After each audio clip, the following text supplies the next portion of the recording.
Welcome back. So, today, we're going to start the prep on the bumper. It's currently 43 degrees. Don't know if I'm really going to paint. I'm just kidding. No, of course I am. I painted yesterday and it was like 82% humidity. So I got the bumper out here.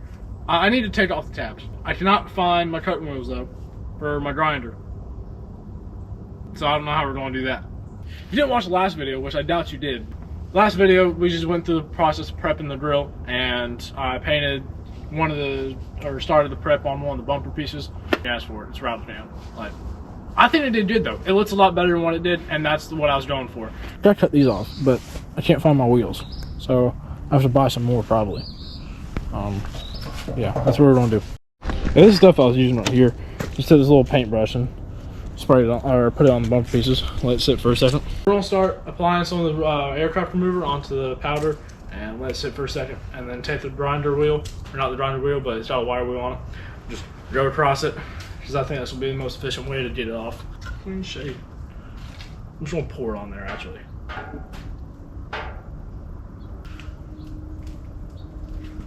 Dude, this stuff looks so nasty. I don't understand, like this is... So I got a main portion of the bumper already applied with the aircraft remover, and I'm just going to take that off and then just apply it to the other areas that need it as I take the paint off. So I got some good news and I got some bad news. Bad news is I can't find the grinder. The good news is there's actually no good news. I don't know why I said that. But I really don't want to do this by hand, especially this whole bumper. I think I'm going to have to use the wire brush. How the hell does the grinder just go missing? That doesn't happen. So now I get to dedicate the next 45 minutes to an hour of my life scraping this off.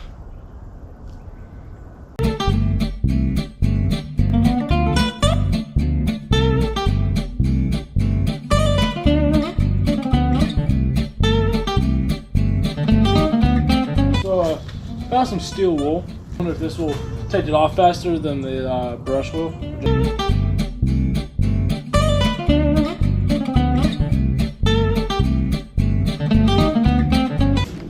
So after sitting over there for like a solid 20 minutes, just scraping away at all this powder coat, I just threw a shit ton of aircraft remover on one side and left it over and don't let it sit. So in the meantime, we're gonna have to tighten the alternator water pump belt on this, because back when it decided to off itself, buddy, I put it back on and it's not fully tight yet. So whenever you start it up, it goes. I don't know how to tighten this thing because there's no way to pry on it. So I'm just gonna find a way to do it.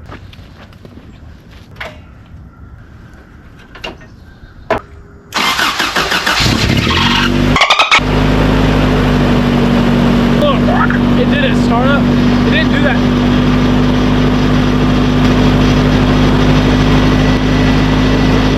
Don't worry about that. So this is what I mean. That's the alternator. Well, you got this freaking distributor, and you got a small pump right here. You can't fit anything down there. I don't think I have a pry bar I can get down there. I'd let it run because I don't want everything to be freezing cold when I do it. So I don't know how to tighten that. So after sitting here for 10 minutes, wondering what I was going to do, and a 2-minute YouTube video, found out how I'm going to do it. The guy in the video had a block of wood. I don't have a block of wood. But you know what I do have? A 10-pound weight. This might break more stuff than what I could be fixing for such a minor problem, but I don't really like it, so we're going to try it. So what he was saying, he took that block of wood he had and went down between this power steering hose and right there on top of that bolt bracket, or the mountain hole for the bolt right there. So wonder if we can get this to fit. Hold on. We might be getting somewhere here. Hold on. Oh, haha. This should work. 12mm bolt that sits on top for the bracket so the alternator can swing like that. Just loosen it a little bit. So that's what I'm gonna do. And then I guess I take a hammer and just hit it. So I don't feel like taking off the whole skid plate just to get to that little bolt sit on top of it, and you can't really access it from the top of the engine bay. So I'm just going to go to the side and hope I can reach it.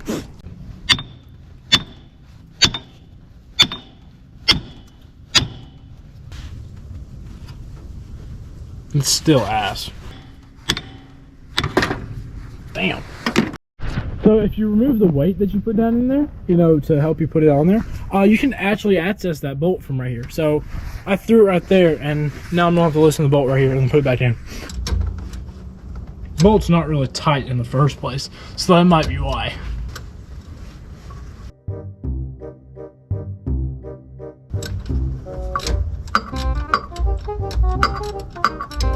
I don't have to loosen that bolt on the bottom too. I shouldn't have to.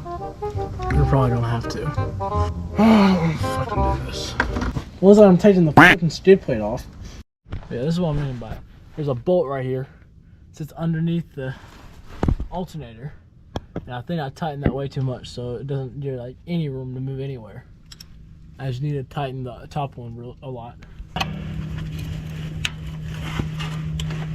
Well, it stays on there. Break it loose a little bit. It does move. Good, okay. It's perfect. Bolts are tightened up. The belt tension feels tighter. That should just be me. So either I just fixed that, or I did all that work for no reason. Come on. Okay. See if it does it now.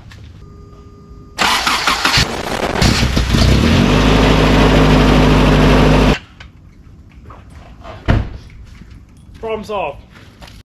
So that took a lot longer than expected, but now I got, hopefully, this will definitely come off a lot easier since it's been sitting over here. Because I applied another coat to it before I came back out here with the alternator, so hopefully it fits it now.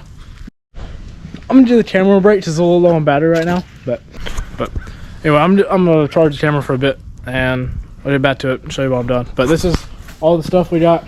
It's been sitting here for a good bit, so hopefully this will all easily come off and I don't have to sit there and scrub it as much as I did the rest of that. But that's all the progress we got done so far.